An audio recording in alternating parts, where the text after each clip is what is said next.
What up, guys? It's Justin. Welcome to the first episode of the Munchie Talks podcast. We're here with my boy Gunz, and we're about to dive in.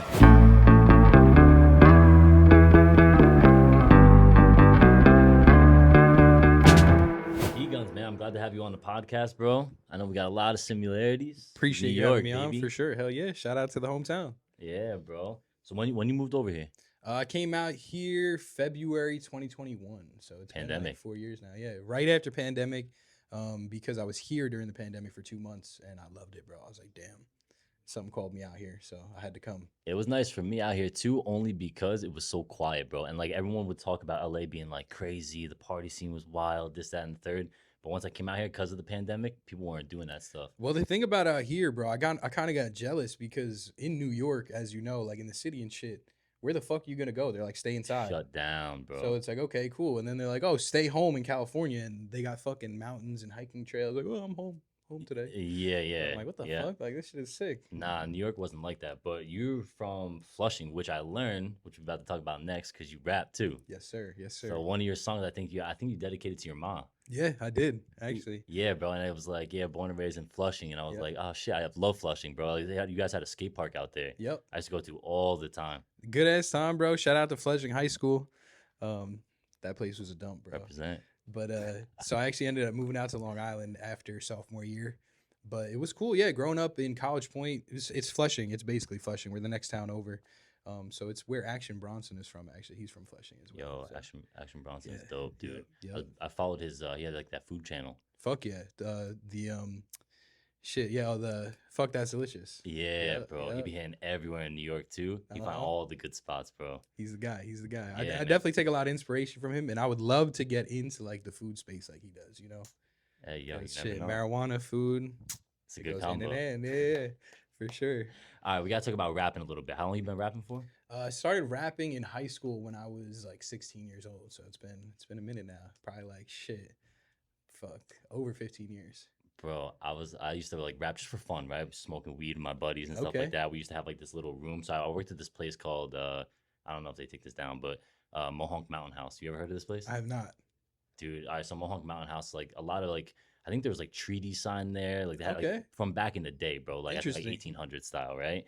So a lot of like famous people go there, people flying on helicopters, and like I used to be like an omelet maker, right? Okay. So this is probably 2008, maybe 2007, 2008, I think. And my buddy had like these little dorms. It was like college, bro, but for like work or whatever. You have all these people from all these different countries coming over and stuff like that. And we had like a little booth set up in this thing where, you know, the microphone was like soundproof and everything, like this whole room. Okay. Bro, my voice was, when I say high pitched, dude, like I'll have to show you like after. Like you were young, that's why? I was a late bloomer, bro. Okay. I was still young. I was probably like 16, something like that. But it's so funny, and I'm sure you go through this too, like in a creative way, but seeing yourself from when you first start to like doing it for years and years, like how you change lyrically, and of course. It's like I laugh every time I hear it. Like it's almost embarrassing. Yeah, it's almost embarrassing. But then it's cool. You know, it's cool to be like, damn, that was me, and then that's also me. So it's like, you know, different versions as you develop. But yeah, bro, as long as you keep trying, you'll get better. You make music as well? Not now. Do I love music though? And I feel like I have an ear for music. Yeah. Okay. But I can't make music no more, bro. Like it's fun if I'm like chilling with like friends and stuff like that, and everyone's sitting around in a circle smoking or something. Yeah. Why not? I have fun, but it's horrible. But it's still fun for me. You know, I don't care, bro. Right? It's a good time. But do you think that your journey into cannabis kind of started maybe because of rapping? Was it before? Did it help the creativity in rapping, like on the? So here's the trip, bro. It definitely helped the creativity of rapping. I started to make music before I started smoking weed, though. So for me, my creative process started without weed, because I was scared of it, bro. My mom had me thinking that if I smoked weed, I was gonna do heroin, bro. I was like, I don't want to do the gateway drug, baby. Yeah, bro. I was like, damn. But so it definitely helped, and then right away, like it was weird because as a kid, I would see people smoking weed, and I like knew it was like not the best thing, but I thought it was cool. I was like, damn, that shit's cool. So when I started smoking weed, I would get high as fuck. Oh, I'm sure. So I was like, how the fuck do people be smoking blunts back to back to back? Like, and then sure as shit, I'm like, now I smoke blunts back to back to back.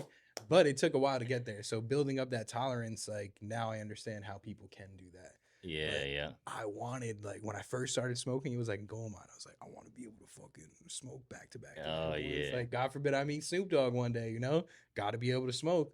Yeah.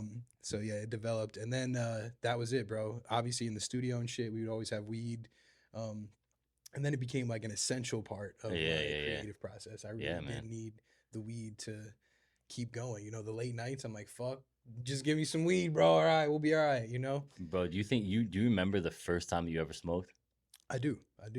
Oh, yeah. Um, Where? it was a trip, bro. I was in high school, and my boys had told me like, "Yo, we're gonna go smoke later." I'm like, "Nah, I don't smoke, bro." You know, like, and I had thought that I wasn't like really influenced that much with peer pressure, but then of course it came time. We went to the kid's crib, and they're all ripping the bong, and they're like, "Oh, rip the bong." I'm like, "Nah, bro." And they're Yeah. like, "Rip the bong." I'm like, "Nah, I'm good." And they're Wait, the like, first time was bong. "Yeah." And they're like, Yeah, "Rip you the crazy. bong." So then I ripped the bong, and then I didn't really feel shit, bro. First time I got high, I didn't get high. Okay, okay. Yeah. So then that was the thing. So that night, it was like a fucking marathon, bro. So we ripped the bong. I didn't feel shit. And at this time, bro, the kid would just burn incense. He's like, "Yeah, my parents don't smell it. You just burn incense right in front of the door." I'm like, The fuck now out of looking here. back, I'm like, your house reeks, Reeked, bro.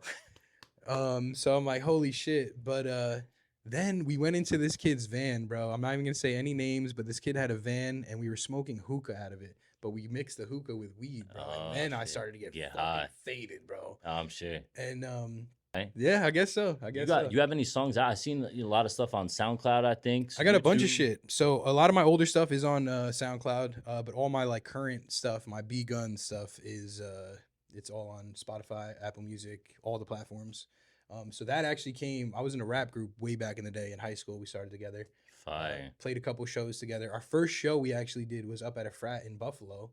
We No played a way. frat house and we ended up passing out 28 blunts off stage. We rolled up 28 blunts and passed them out. Yeah, that's so sick. It was a great time, all good like memories, but we had a bad falling out as a group. So It I honestly happens, bro. stopped making music for a while, and then I got back into it during the pandemic. I rolled around, I was listening to beats again, and that's when I moved out here and I actually launched my solo career. So before I came out here and recorded, I had only one track that was my track alone. Like everything else was features. Damn. Yeah. So then I was like, you know what? If I'm gonna do this shit, I'm gonna go all in. All right, this is a little controversial, bro. And I was Okay. thinking about this because we're both from New York and Okay. whatnot, Okay. but moving out here to Cali. When we're talking about weed, hustle, grind, everything, right? Think of the streets in New York, think of the streets out here in Cali. I know the weed is real good out here in Cali, and a lot of it comes from here to New York, Mm-hmm. right? I Mm-hmm. don't know if we can say that, but we'll say it anyway. But where you think has like kind of that? What you like more, New York or Cali? As far as weed goes. Weed, hustle, Oh vibe, shit. Okay. everything, right? Because like, I mean, I love both places for different reasons. yeah, New York, I'm so glad I was born and raised there because mm, it gave me that grind, that hustle, and just, it's different. being from New York is different. Like everywhere I go, people are just like, "Where are you from?" And like I don't know why, but coming out here, bro, I really started to appreciate kind of like slowing down a little bit because Chillness, I was yeah. always, "Yo, we got to do this now," and it's still that to an extent, but especially with the music shit, bro. I would come out here. And in New York, you have your track done in a couple of days, Bro. mixed, mastered, you're ready to go. Over here, they're like, "No, man, Yeah, it's all everything good, though. bro." I'm like, "No, Yeah, it's not all good, bro. Like, what the fuck?" like fucking move. Yeah, literally. So I like that, but the opportunity out here, bro, the opportunity out here Big. is unmatched. Whether it's in weed, whether it's in podcasting, Any whether industry. it's in music, everybody doing something is here, bro. Mm-hmm. So this is where people dreams come to Dreams come true, Come to or they come fruition. to die. But don't depends on how don't you be work, that right? guy. Exactly. Yeah, It all now depends on you. when I had first come over here too, like even down to like walking pace, right? Because New York, you walk everywhere, bro. You Fast walk, too. We walk fast. yeah, 40 blocks in less than an hour, right? Yeah. Like you're just moving. So every time I would come out here, I start like walking around, whatever. I'd be looking at my friends from here. I'd be like, "Yo, come on, like let's There's go." no Like sense of telling people to urgency. move the fuck out of the way, Yeah, like yeah. trying to push people and stuff. But did when you kind of started with Green Rush, right? Were you still in New York? Nah. So I was out here Out full here. time. Came out here 4 years ago. I was doing a lot of Uber at first, bro. I was doing Uber full time, and my podcast shit was on the side. My music shit was on the side. Oh yeah, we were talking about this before, yeah. So that's what I really came out here. Shout out to my cousin because she gave me a place to stay. That was the whole thing, Shout bro. out. She was like, when I came out here for those 2 months, she was like, hey, I know you said you wanted to move out this way. Like, we have an extra bedroom. And I was like, don't fucking tell me that, because I'm going to take it. Like, I'm Yeah, going to. yeah. So I ended up taking her up on it, came out here, and then that was it. I hit the ground running. I was in the studio 2 weeks later, and boom, you know, I was just hustling. So I was definitely out here for quite some time trying to make some shit happen before I met the boys over at Green Run. And how'd you meet those guys over there? I met them on a Stash and Dash, bro. Yeah, so they were doing something like a Stash and Dash every Friday at 5:20 p.m. consistently for a while, bro. They would do this, like, even when I joined them, we did it for months. Every Friday, I had no Friday because we would just go to a different city and do a Stash and Dash. Damn, for real? Yeah, but so I met them on that, and it was funny because I was skeptical at first because saw an ad come up on my phone and it was like, oh, Stash and Dash 395 Exotics. I was like, all right, cool. So I followed them. And then I saw they were gonna be in Hollywood. So I'm like, oh, I live right here, you know, like, let me fucking participate. So I went to go try it out the first time, and after 2 minutes after they posted, the shit was gone. So I was like, damn, bro, like, Yeah. are they even leaving shit? Like, or is this fake? So I Yeah. kind of was not a believer at first, but I gave them the benefit of the doubt and kept following the page. They went to a couple other cities, and then they were gonna be in North Hollywood like a couple weeks later. So I was like, oh shit, all right, cool. So I participated in that one as well. And I found some shit. And at this time, they were still hiding products. So I had an eighth. I found an eighth. So I was like, damn, this is dope. Shouted them out, you know? Yeah. And funny enough, that's actually the first time I got flagged for marijuana. Yeah. But we were getting high as fuck, bro. We were getting high as shit. Bro, I just think about how smacked I was getting back then. And I was, you know, at that point, I was smoking blunt after blunt after blunt. Oh, yeah. Gas mask, Ooh-ops. fucking you name it, Come bro. on. Like, everything. Steamrollers, like, yeah. all that good stuff. But, like, now I'll take, you know, even if I smoke for a while, I'll take 2 or 3 hits, bro. And I'm like, quality sometimes, if you smoke some, like, homegrown from New York and then the quality out here, I didn't know if you had tried either one of those, but I mean, sometimes I've New York definitely be hitting, bro. I can't say I've tried homegrown weed in New York. I've tried a lot of the shop weed in New York now. And I wasn't the happiest with it. I'm not gonna lie, but I would love to try what you're talking about. I always think about the comparisons between New York and Cali, and like every time you think about that stuff, it kind of brings so many memories back on being in Holiday Mountain, being going to Vermont, So like different. The cultures are with so your different. friends, like Big part of my marijuana journey was actually right there at Holiday Mountain. yo, big part of mine 'Cause too. I met my boy Big Kev. I don't know if you've ever had it, Big Kev's Barbecue. No, I haven't. I But love he was barbecue. the lead instructor there, so I met him, and he fucking knew the plug, bro. I don't know who his plug was, but he had the shit. Like, and so Damn. whenever we were going up there, we would cop, and we would just bring it back home, and we were good for the week. Gunz, my guy, I heard something through the grapevine, bro. You're gonna have to. What the fuck, Bro, yo? Get this dude. yo, my guy, we're filming a podcast. Huh? All right, Gunz, listen. You know I gotta put you on the spot. I heard something through the grapevine. What you got for me? Well, shit, I am actually dropping a new song called Jewelry Box with my boy Yo Comet from New York. Oh, fire. We built this beat together, and shit, I can spit the verse for you. I can Yo, spit the verse. Yeah. You wanna hear it? Let's get a little taste, buddy. All right, cool. This shit is irrelevant. You shaking like gelatin. Keep talking that shit you been talking, you walking. I promise you leaving a skeleton. In this room there's an elephant. I'm about to air it out.